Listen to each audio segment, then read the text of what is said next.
இந்த சங்கீதத்தின் மூலம் நம்மோடு கூட பேசுவாராக. முதல் 3 வசனங்களை வாசிப்போமா? இந்த சங்கீதம் எருசலேம் நகரத்தை பற்றியும் எருசலேம் நகரத்தில் வாசம் பண்ணுகிறவர்களின் சிறப்பை குறித்தும் அழகாக சொல்லுகிற ஒரு சங்கீதம். முதல் 3 வசனங்கள்.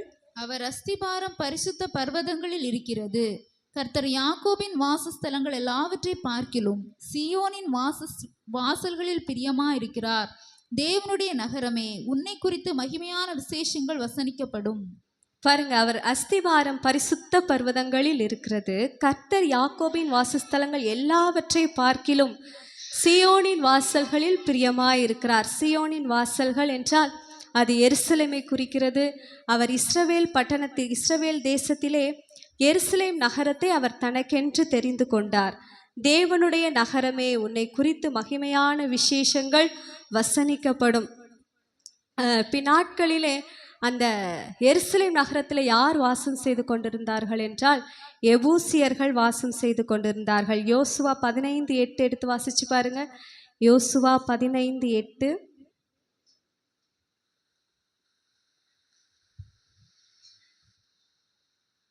அப்புறம் எபூசியர் குடியிருக்கிற எருசலேமுக்கு தென்புறமாய் இன்னோமுடைய போதும்.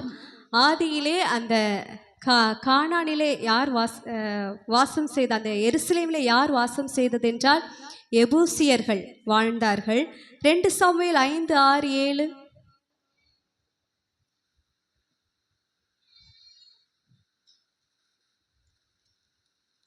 2 சாமுவேல் 5:6-7. தேசத்திலே குடியிருக்கிற எபூசியர் மேல் யுத்தம் பண்ண ராஜாவானவன் தன் மனுஷரோட கூட எருசலேமுக்கு போனான். பாருங்க, அந்த எபூசியரோட கூட யுத்தம் பண்ணுகிறதற்கு தாவீது கடந்து செல்லுகிறார்.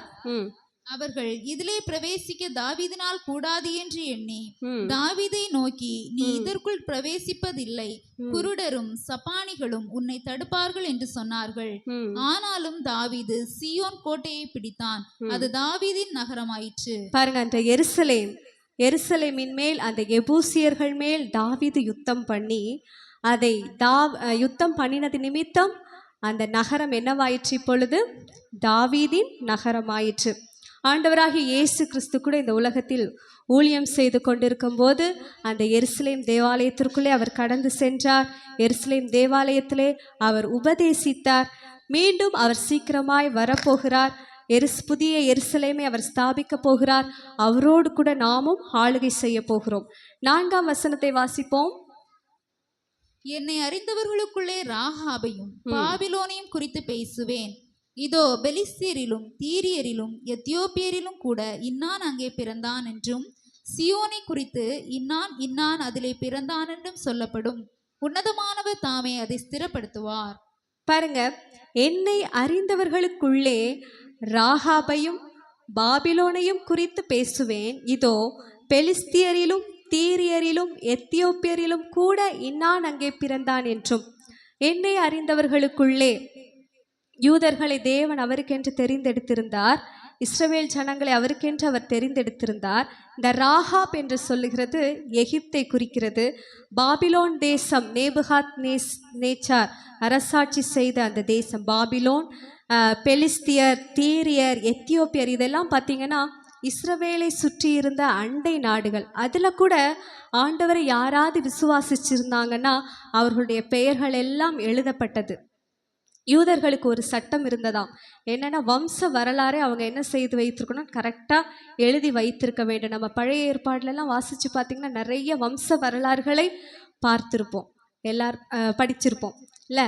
அப்போது வம்ச வரலாறுகளை அவர்கள் சரியாக எழுதி வைக்க வேண்டும். பாருங்கள், யாரெல்லாம் கர்த்தரை விசுவாசித்தார்களோ வம்ச வரலாறுலே எல்லாருடைய பெயர்கள், அவர்கள் அண்டை நாடுகளாக இருந்தாலும் புறஜாதிகளாக இருந்தாலும் அவர்களுடைய பெயர்களையும் ஆண்டவர் எழுதி வைக்கிறாராம். அதை தொகையிடுகிறாராம். அவர்களை கர்த்தர் ஸ்திரப்படுத்துகிறாராம்.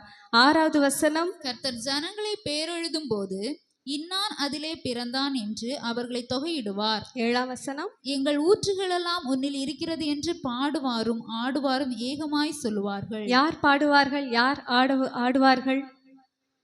கர்த்தருடைய ஜனங்கள் அவருடைய நாட்களிலே அவர்கள் எல்லாரும் மிகுந்த சந்தோஷத்தோடு ஏகமாய் அவர்கள் பாடுவார்கள், ஆடுவார்கள். எங்கள் ஊற்றுகள் எல்லாம் உன்னில் இருக்கிறது அப்படின்னா அந்த எருசலேம் அவ்வளவு சந்தோஷம் நிறைந்த நகரமாக காணப்படும் என்று சொல்லப்பட்டிருக்கிறது. இது ஒரு தீர்க்க தரிசன சங்கீதம் கூட. பாருங்க, மீண்டுமாய் இயேசு கிறிஸ்து சீக்கிரமாய் வரப்போகிறார். அவர் புதிய எருசலேமை அமைக்கப் போகிறார். அதில் நாம் யாவரும் கர்த்தரை அறிந்து கொண்ட யாவரும் புறஜாதிகளாகிய நாமும் அவருடைய இயேசு கிறிஸ்துவின் இரத்தத்தினாலே கழுவப்பட்டு நீதிமான்கள் ஆக்கப்பட்டிருக்கிற யாவரும் அவரோடு கூட நாமும் என்ன செய்ய போகிறோம்? சந்தோஷப்பட போகிறோம். நாமும் புறஜாதிகள் தானே. பாருங்க, எப்படி அந்த அண்டை நாடுகள் பிற தேசத்தில் இருக்கிற ஜனங்களும் கர்த்தரை விசுவாசிக்கிறவர்களை ஆண்டவர் அவர் பெயர்களை எழுதி வைக்கிறாராம். நம்முடைய பெயர்களை கூட ஆண்டவர் எங்க எழுதி வைத்திருக்கிறார்? எங்க எழுதி வைத்திருக்கிறார்? ஜீவ புஸ்தகத்தில் என்னுடைய பெயர் எழுதப்பட்டிருக்கிறது என்ற விசுவாசத்தில் இருக்கிறவர்கள் கைகளை உயர்த்துங்க பார்க்கலாம். பாருங்க, நம்முடைய பெயர்கள் எல்லாம் எங்கே எழுதப்பட்டிருக்கிறது? ஜீவ புஸ்தகத்தில். சில பிள்ளைகளுக்கு டவுட் இருக்கு, நம்ம பேரெல்லாம் இருக்கோ இல்லையோ தெரியலையே அப்படின்னு இல்லை. நீங்கள் தேவனை விசுவாசிச்சிங்கன்னா உங்களுடைய பெயர்கள் எங்கே எழுதப்படுகிறது? ஜீவ புஸ்தகத்தில் எழுதப்படுகிறது. ஜீவ புஸ்தகத்தில் எழுதப்படுகிறவர்கள் தான் அவரோடு கூட வாசம் பண்ண முடியும் நித்திய நித்திய காலமாய். கர்த்தர் இந்த வார்த்தைகளின் மூலம் நம்மை ஆசீர்வதிப்பாராக.